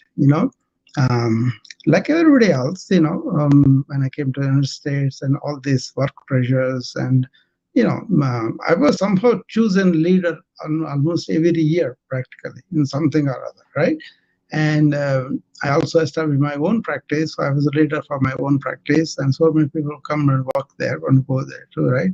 And then I did this informatics for my hospital. Then people called me, several hospitals, for my input on the new health high tech, how we can improve it, implement it to improve patient care. So I used to, when I went for the interview just to be there because I want to experience different EMRs, right? So I went there, even though my practice is going on, I just took some time and go there and work and get familiar with all that. I learned a lot of it. I also contributed because at that time, I went all over the country for several conferences on informatics because my chief in OHSU, where I did my master's, he was a pioneer in informatics, and he introduced us to so many things that are coming up. Of course, so we are way ahead on all the people in informatics as to what's happening, what's new, and all that. So I used to bring that to the local hospitals, and then lots of times they're lost. They don't even know what I'm talking about. But for instance, this was the time when lot was not done with the hospitals. But then now a lot of hospitals have done a lot of things, but still outcomes are not improving. That's our disappointment. So at that time, I was going through so many things, practice one side, hospital work one side, going around the country, speaking, listening and all that. And also this master's degree itself, right? So many things going on. The kids also still in the college and all that. So luckily, me and my wife were always together. She worked in the hospital, in the practice. And she came with me to the hospitals, and so it was very easy for me physically. But then mentally, this practice of doing meditation, all that fell out of way because I understood Krishnamurti's being in the thoughtless, choiceless awareness. We have it as a choiceless thing, but we make the choice of getting in the thought stream and do that. And then the climax was when Ramana Maharshi in his Upadeshasaram, he gives you the clue, says with the deep breathing, you can subside the thought stream. But then you establish yourself in the seer, in that attention to the self all the time. That is the one really eliminates this so-called mind. The mind is there, but it's not going to be on its own, but it will be pulled as an instrument. That means you should treat your mind as an object. You get it? Then you are always in the meditativeness. And with the Yoga Sutras, you know what is samadhi and you establish that. And by the way, establishing yourself in samadhi for a few minutes or so, very healthy for you, mind and body wise. That is the physician we discovered, because most of the time what I'm seeing my physician colleagues who are burned out, they are very reactive to everything that's happening. Okay, they are not able to, because they are sympathetic overload. So that's why I introduced this parasympathetic element, deep breathing, a must. So most of the people don't do the deep breathing, but you got to do it all that. So I told them, in the morning, do what I'm telling you, cultivate being the present. And also the deep breathing really helps your rest and digest system, where you are not going to be reacting to stimuli that easily. But it won't happen one day. It has to be done, it has to be done for several days. Then the stress hormones producing sympathetic overload is encountered by the parasympathetic nervous system, vagus nerve stimulation by deep breathing, right?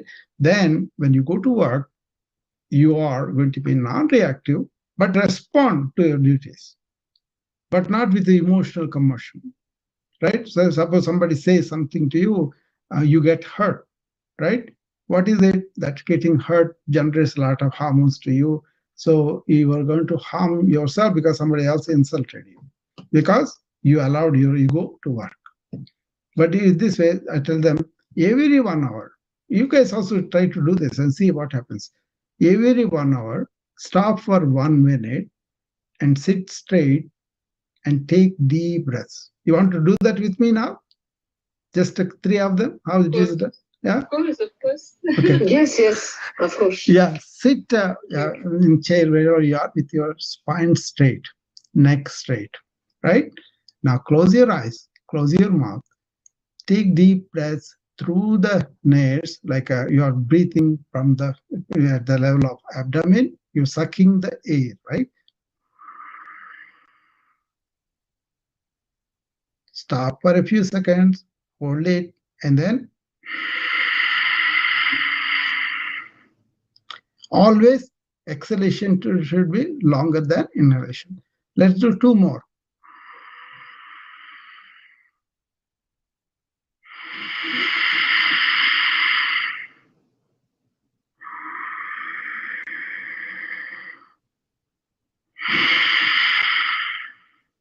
See, what happens is your continuous, perpetually running thought takes a break.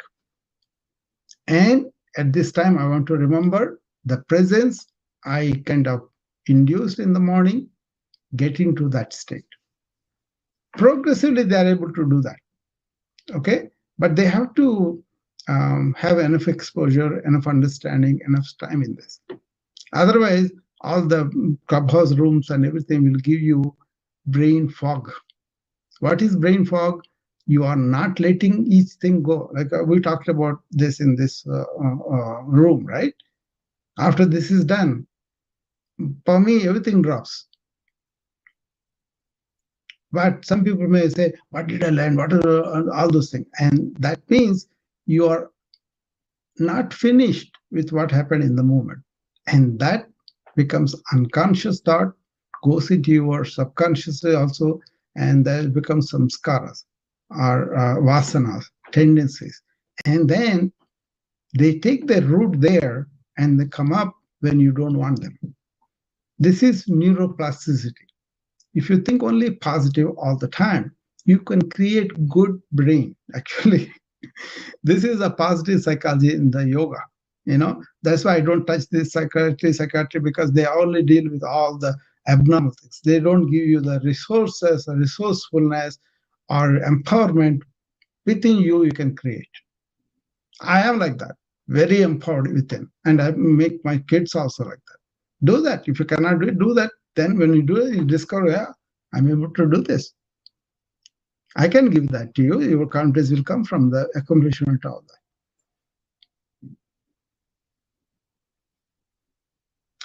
Krishnamurti, when he talked, he dismissed the whole system of psychology, and he dismissed the whole system of religion. And if you can be liberated like that, you will be a truly liberated man from your own inflictions within. So ancient systems, they took the kid, did not make them feel like they are separated from the parents. They acted the parents, they gave them more love, and also taught them what it is being loving. Oh, by the way, Neelima, did you look at the BA PAL on my website? I put BA PAL, all meanings for that. Website I didn't see. I just saw that your club's name is BA PAL. Yeah, but there's a meaning for that. B is be in the present, and be attentive, and then be in awareness, and then go and read that. I put it. They all came just like that. I did not plan anything like that, but it came. L is for loving. You see, we always go asking for somebody to give me love. Either way, not physically, but the neediness, the greediness is there, right? All the time we are really asking people to come and give me love, right? Instead, can you be the source of the love? Can you establish yourself in the love so that you are fulfilled and you are the source for everybody, right? That is there because Krishnamurti, I think he was there speaking, and Sadhguru, I believe, he attended a few weekends of Krishnamurti's talk, and he said, when I went there, he was not saying, I love you and all that, but there is a love oozing from him. What does it mean? Because Krishnamurti doesn't have these differences of somebody else, something, and I'm separate. All inclusive. No separative thoughts, no identifications within his mind. So what he said was, all those things that we build in our mind, associations and separations and all that, they are the observer that we build up. And with that observer, we observe things. Oh, Neelima is from Andhra, Telugu. Only I could talk to her. That will be a separation. Right, Neelima? But I don't mind talking to her without separating other people. Right? So Thoreau, we have a few people raising their hands. Yeah. Can we invite them up? Yeah, please. No problem. Yeah, thank you. Yeah, I mean, if they talk, I will be happy to listen to them. I don't know how to address the rooms and all. I just open and talk, and then few people come. I'm here to support. Yeah. Dr. Rao, I had one doubt. Yeah. Can I? Yeah, please. Okay. Go ahead. So, I mean, you were saying about that breathing, deep breath exercise. So when you inhale, you do it with your nose, and while exhaling, also you breathe out from the nose. But yeah, that is period of time. That is better. That is better because nose is the one that is the entry of this one. But there are certain exercises that Shitali, Shitkari, so certain things we do with the mouth. So there is a conflict of that. But then I listened to B.K. Sayangar, who tells us the nose is there to breathe through that, and you should not breathe through the mouth because it is what is called aerophagia. When you breathe through the mouth, it will go on somewhere accumulate in the stomach. So that's why we don't encourage that. Hello. Yeah. Thank you, doctor. It's very. I appreciate it actually. May we get Bengu Chale to out because she's my girlfriend and she has some problems on her body. Maybe is it possible for you to tell her some maybe suggestions about, because how can I say, she has some problems about the like how can I say, yeah, the general rule is we don't practice medicine on these sites. This is supposed to be just my friends and me. We are exploring education system and understand some of the things. But she can always reach out to me, and then I'll be able to help her. And I have people consult me too. So if you go to bapal.net/register, that's where you can go and register, and there will be hours available, and I can talk actually to all the doctors.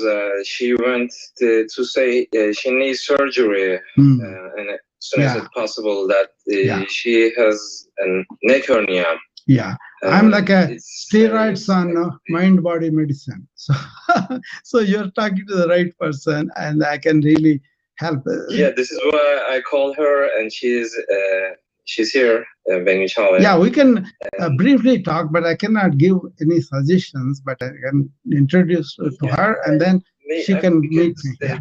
I just want maybe.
Saying about my looking my MR report, and I need surgery. Otherwise, there will be very negative consequences at the end of the day. And I'm a little bit, how can I say, stressed. Yeah. And right now, I'm trying to make some breath techniques and yoga, and I'm just searching and the most proper one. 3 minutes ago, I tried your exercise as well. I close my eyes and close my mouth and take a deep breath. Yeah. I'm just trying to make some solution. I try to find a solution to fix myself. Yeah, I think. Thank you, Sal. Thank you, by the way. I'm just listening. Yeah, I think it's a legitimate question, legitimate concern. These are the people kind of, what they're going through. They reach out to me. But Clubhouse never stays on the subject. They ask me all these questions. So what I tell them is, reach out to me on my, website, or you can always come and join my wellness club. Then you have access every day to me, and also my Facebook group, Be a Pal. So many ways you can spend time with me. Like yesterday, 1 hour I had to talk to somebody. And I'm going to share an article on, this is Michael Devinag. He's a latest person on the pain management and all that. He's a medical doctor like me. He had explored the chronic pain and mindfulness, how we can really utilize. That's a good article. I think you all should read that. I don't know how to post that here and all, but it's something. If you reach me, then I can give that article to you, and then you can read that, and then we can have talk about that. Okay, there are consultations too. Thank you. Yeah, you can. Thank you so much. I mean, it's just like a miracle to find a room. Yeah, I think you should talk to me. Yeah, you should talk to me more and really explore this topic with me, and then you will be happy that you did that. and then you can make your own decision with your doctors. Okay. All right. Thank you very much for speech. Thank you very much. Okay. So basically, I have this wellness club, which is like a monthly subscription, but we put it just because people to make commitment. But that's a very nominal price, But you have a lot of access to me that way, because every day in the morning and in the evening, 2 hours I committed to that, And apart from that, people come on the consultation. That's a big time thing. And also people come on the retreats, webinars, and that I do. So a lot of ways I try to be available because it's a pleasure for me. It doesn't seem like work. I've been talking to you guys. I feel like talking more now because I don't feel like tired or anything. I'm happy. I'm talking to so many people. So seriously, thank you so much for sharing your wisdom and your thoughts, Doctor. Thank you so much, seriously. Sure. Yeah. I can say it's been a very constructive Dr. Rao room, and even myself, I am learning so many things. And actually, I want to say, and Dr. Rao is one of the kind men, he's full of knowledge, and I'm learning today. And please, we got a club showing the green house. Everyone's welcome here, so feel free to join the club. And this is a room you want to join because there's so much to learn. I'm learning. So thank you, Dr. Rao. Yeah, sure. Yeah, we can take up something. I was kind of thinking of my own journey of how I was stressed out in 1985 when I was the chief resident and I was exposed to all the stresses of this country. And probably I was burned out. But at that time, we didn't use the burned out. But then, lucky for me was I listened to a lecture by Krishnamurti and something clicked, and then all my stress dropped. Then I thought, what is this? I didn't take any medication, anything. I didn't take any therapy. What happened? They said, then what I discovered there was this persistent nagging thinking that I had dropped. And then it was easy for me to be established in the real self. Then I understood yoga, I understood Ayurveda, I understood Vedanta, Advaita Vedanta. And Dr. Rao, you must explain very quickly. How did you get rid of overthinking, that constant nagging thinking? Yeah. What exactly you felt at that moment? I think I was in the real self without me knowing, and then I wanted to understand that, but then I began to study Krishnamurti as a whole because there was this famous physicist, David Bohm, he's a contemporary of Einstein. He was a major physicist. So he heard Krishnamurti say, observer is the observed, okay, in his talks and all. And he was exploring this universal, with the theory of relativity and beyond, they were exploring, right? So it made a lot of sense for him because physically that is what observer. What the funny thing was? They had series of talks. I was listening to them. I understood Krishnamurti better through Bohm because Bohm has this scientific mind. I have a scientific mind too. But my scientific mind is a obstacle to understand Krishnamurti's real insights. And then that led to the Eastern mind, how it was at the time. And now the present generation of Indians kind of confused between, like I was, okay, between the Western thought and Eastern thought, where the thought is good, where thought is not good, all that, especially if I see the India youth now, a lot of them really don't have any touch with what was the ancient, beautiful wisdom was, So that's why I'm writing this book. And I usually go to the Indian universities when they call me and I talk to them. There's a lot of work ahead for me. I will be doing that. But one of them was I'm writing this book, which is called Modern Challenges, Ancient Solutions. I'm not saying we have to go back and live there. What I'm saying is just to take it out, examine with an open mind. Don't be a religious zealot or adopt Hinduistic, ritualistic, because all the rituals in Hinduism has a deeper significance. But people lost it. For example, we talked about inner God and all that, right? We are supposed to see that not only within us, but also in that deity. But then people externalize it. Like somebody is there, somebody created something, and that's why I'm going to pray, and they're going to do that. That's their belief, their mind only making that. But that's okay. That's up to them.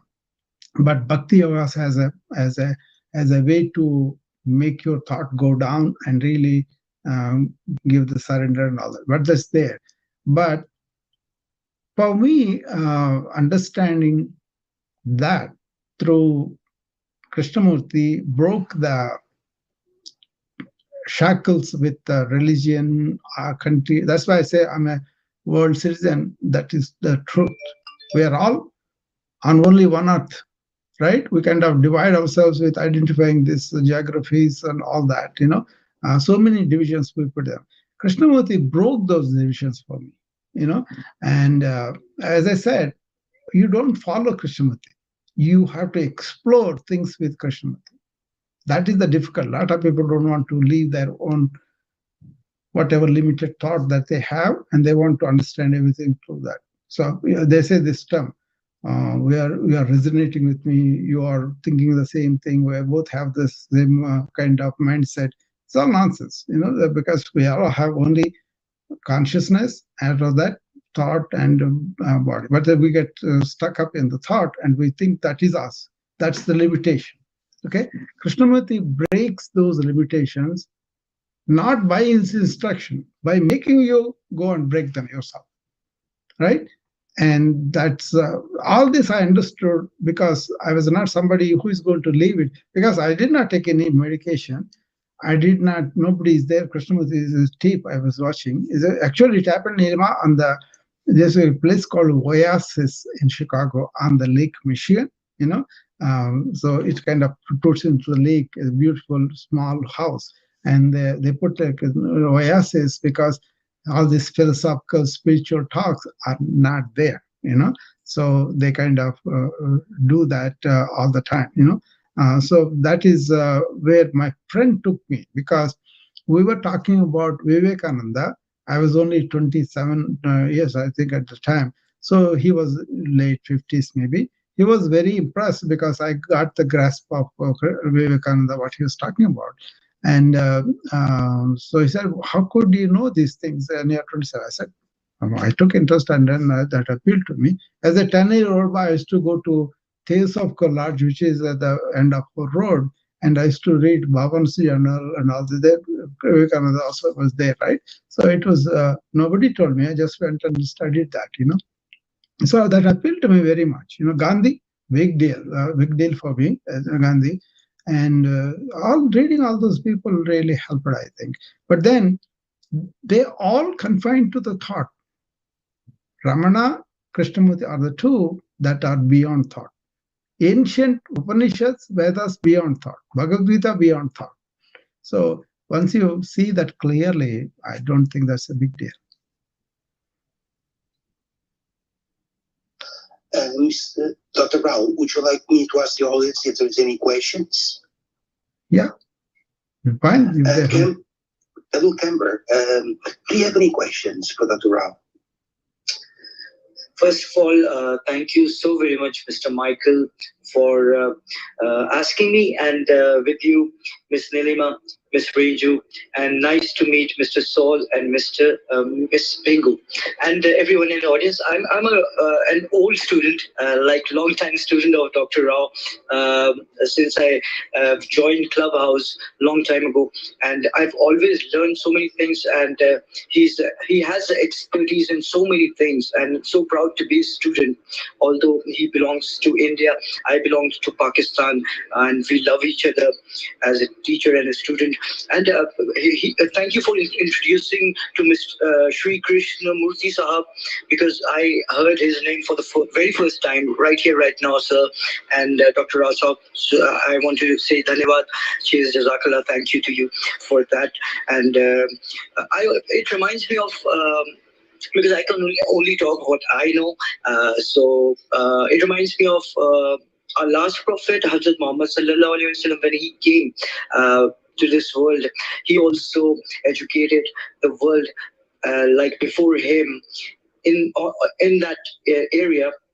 people used to bury their daughters because they used to think that daughters are shame for us, curse for us, and they used to bury the daughters alive before last prophet came. And the people used to make black people slave, and they used to think that black people are born to do slavery only, and these types of superstitious belief systems they had, and many more. So he also educated people regarding that. He used to say that everybody is equal, either any caste or any color.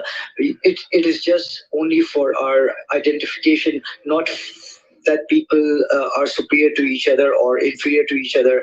Every human is equal. So yeah, thank you so much. Learned a lot, and thank you for hearing my voice as well. Thank you so much. I'm really honored that Dr. Rao is here with everybody. So wow, amazing. Thank you so much. Jazakallah khairan. Yeah, I agree with him because I also, studied Islam, and one particular thing for me is the Sufism. Okay, Rumi is a particular favorite of mine, and I have a collection of 1 year poetry, every day one poem, right? And I like to read them. You know what he said? Something. I went and knocked the door for the guard, and I discovered I'm inside.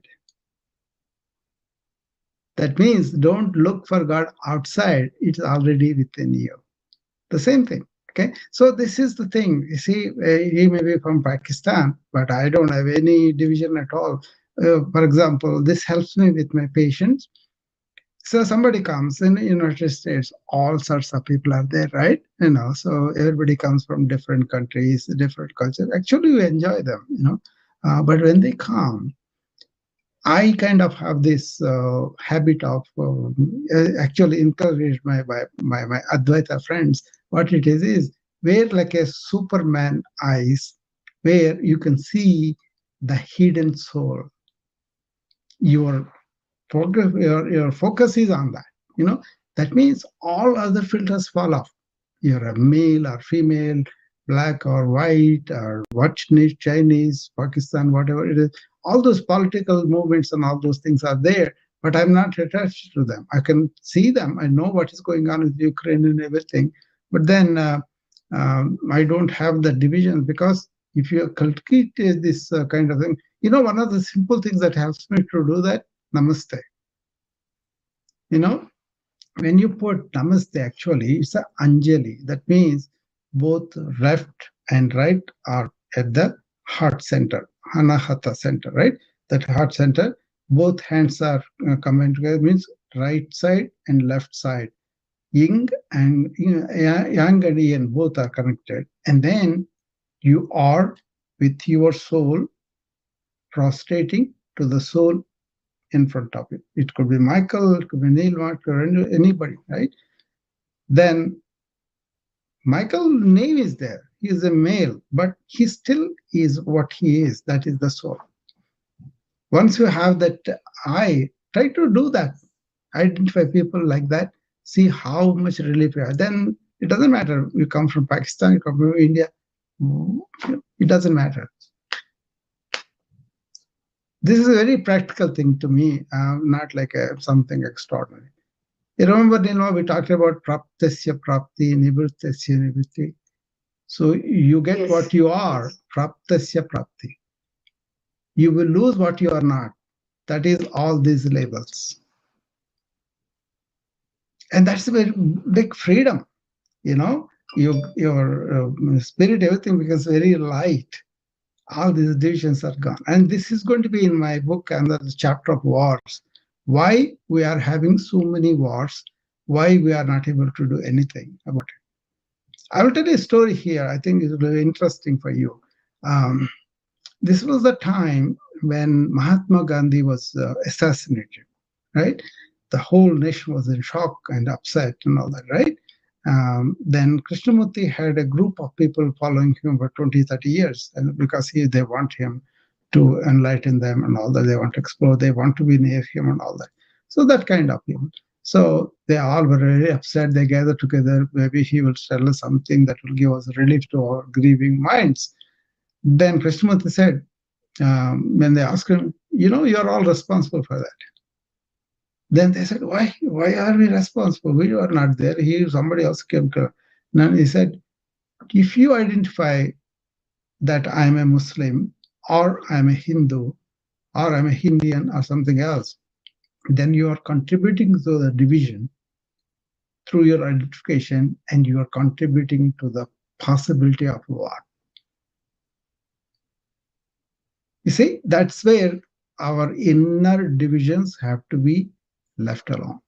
That's where our responsibility too, because then if you are truly, that's why I come to you guys room, because you are talking about the global nation and being a world citizen. I thought Neil must said a couple of times, I'm a global citizen. So I cut that Neil. Then I said, okay, this is the room I can go and participate and support them.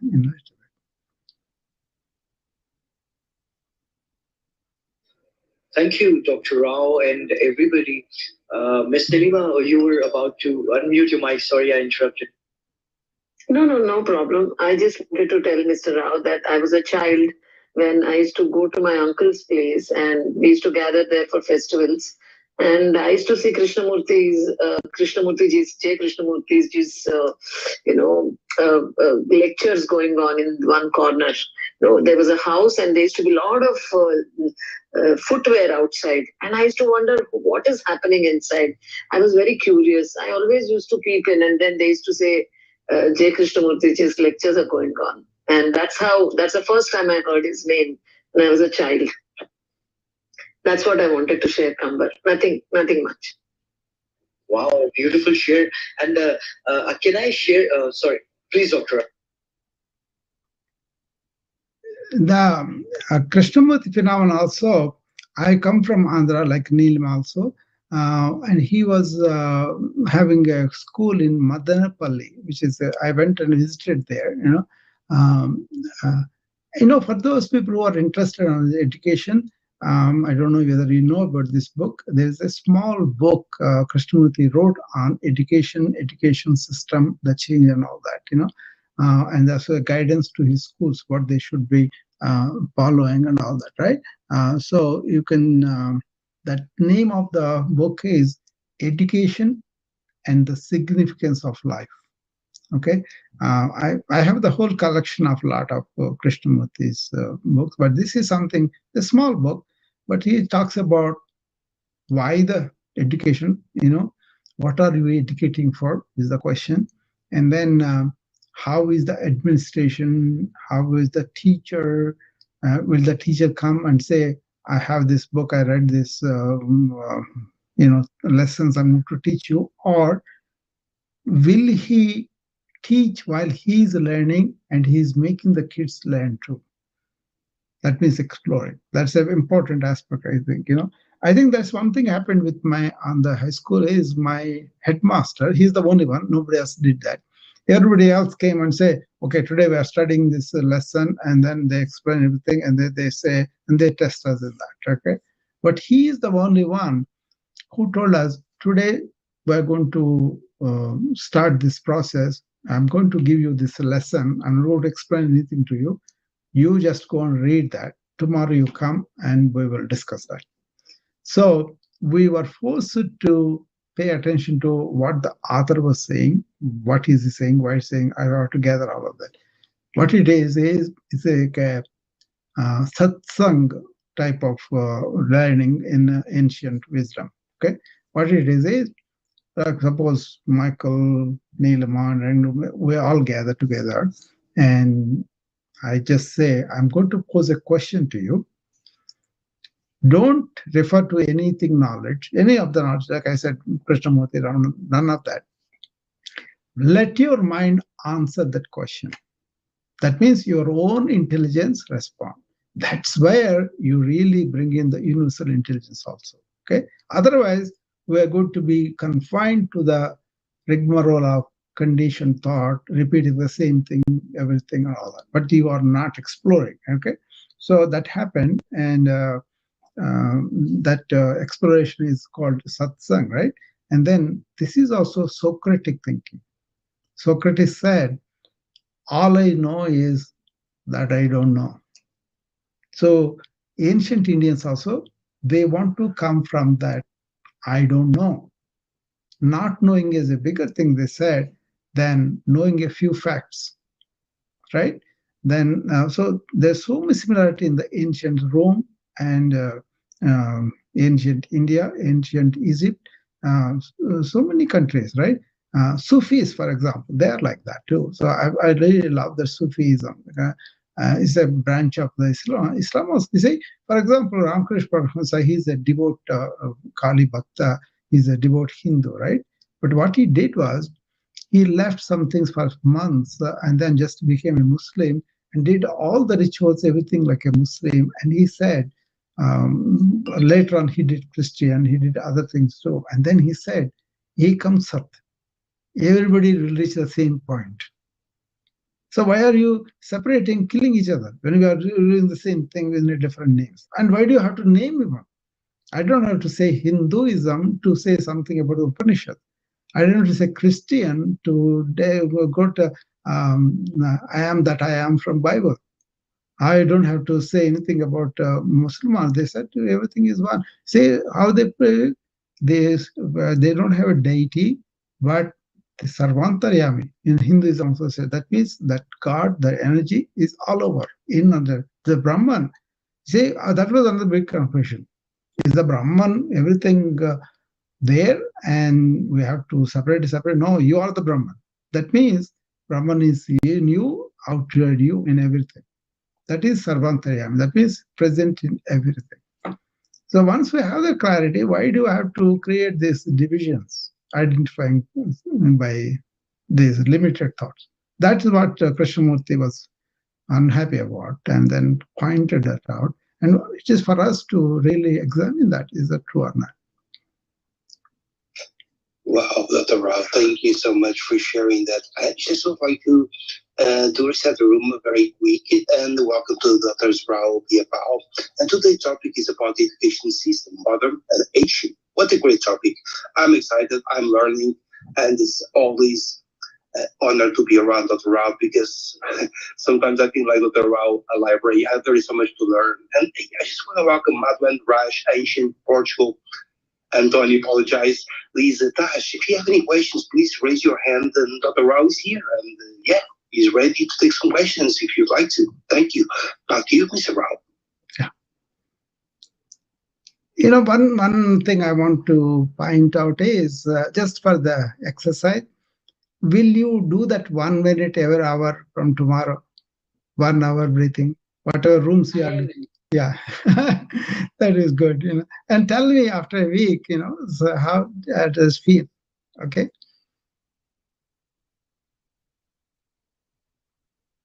Yeah, you just chime in. Yeah. Yeah, go ahead. So, I apologize. You're quiet for a long time, Ranjuji. Please don't make me feel guilty. And please go ahead, please. I'm done. I just said that I will definitely update Dr. Rao after 1 week. Okay, all right. I apologize for the interruption, anyways. And I want to say hi to Madhuvan sir and Portugal, Miss Portugal, Mr. Antonio, and apologize for not acknowledging you before because I couldn't see below. And I just wanted to share, as Dr. Rao also shared, Gandhiji's name, and I'm also a big fan of Gandhiji, like everybody in the world. And I really liked. It's a technical thing, actually. I have studied him a little bit, and I've learned from him that he used to believe in the caste system, but in a different way. I love his mindset. He used to say that. Don't feel that anybody is superior or inferior, but use your caste system, utilize it. Like if you are the warrior, so do the work for the warriors. And if you have that strength, and if you are the educator, so be the educator. And if you are like any what do you call accountants or munshis, be that. I mean, so he used to say that try to fit in the work you are capable of 100% or near that. So I love it when he says that nobody's superior, nobody's inferior, but you use your caste system, utilize your caste system. Thank you so much. Yeah, that caste system is also uh, not very wise, because if you go back and see Varna system, that was not per birth, that was according to the work you are doing. And then there is a uh, dosha system, and there is a energy system, tamas, sattvic, and rajasic. Suppose you are a warrior, you are protecting as a soldier, then you need to eat a diet that is rajasic, so that you will have enough energy, dynamism, and going forward. So that guy cannot eat heavy foods and then sleep. Okay, so they have to eat something rich in protein and all that. So Varna system is there to help the society, because if you are born in a family where, suppose he is doing some earthen pots, he is really as a kamari, they call it. Right? I don't know what they call it in English. I don't know. Potters, yeah. Pottery, yeah. Pottery. So he is born in pottery. He learns just by staying around the father, and then he picks up that as a livelihood, and then he excelled it because he learned firsthand, and then a long time. So by the end of the period, if he doesn't have the schooling and all of that, he can make parts and then make a living. And there was so much of attention to that by Gandhiji, because I think that's where India made a mistake of turning west, because the ancient system is allowing people to work